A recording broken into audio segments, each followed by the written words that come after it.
Hello friends, जय जगन्नाथ। मु देवाशीष स्वागत करुच्ची आपण मानकु मो यूट्यूब चैनल ओडिया टीवी परिवार को। फ्रेंड्स, आज मु आपण स्वास्थ्य संबंधी बा हेल्थ संबंधी वीडियो नहीं आसी।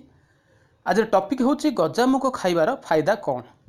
देखंतु गजामुग एभली एक जिनस जहाँ आम त्वचा को सुंदर करथाय और आमको बलवान मध्य करिथाय। साधारणतः एथिरे विटामिन ए बहुल परिमाण में अछि। आउ गजामुग साधारणतः चाट, घुगुनी और चटपटी चढ़ा चटपटी आदि मध्य यार व्यवहार देखा बजार में मिलानी। आउ गजामुग को नहीं मध्य अनेक प्रकार खाद्य तैयारी मध्य होउची जहाँ बहुत सुस्वाद लगी थाए।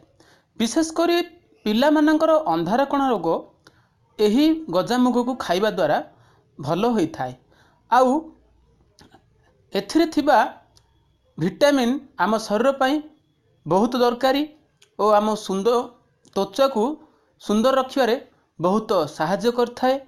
विशेषकर जो मानकर पेट रोग अच्छी से माने गजामुग खाइबा द्वारा अनेक फायदा मिलता है।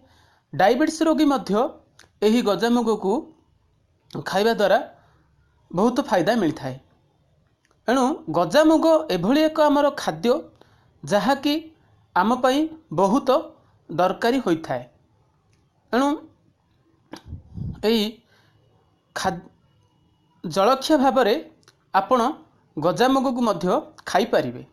फ्रेंड्स, ये थिला मोर एक छोटिया वीडियो गजामुग को खाइबा द्वारा कौन सब फायदा मिलता है।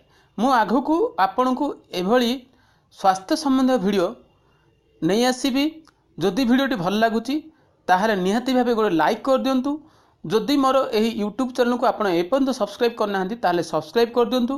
फल मु जो सब नूतन वीडियो आगु स्वास्थ्य संबंधी वीडियो आउ अन्यान्य साधुवाणी आउ अनुचिंता साधारण ज्ञान संबंधी वीडियो देवी तार नोटिफिकेशन आप तुरंत पाइबे। तो रहुची जय Jagannath. Please please please subscribe.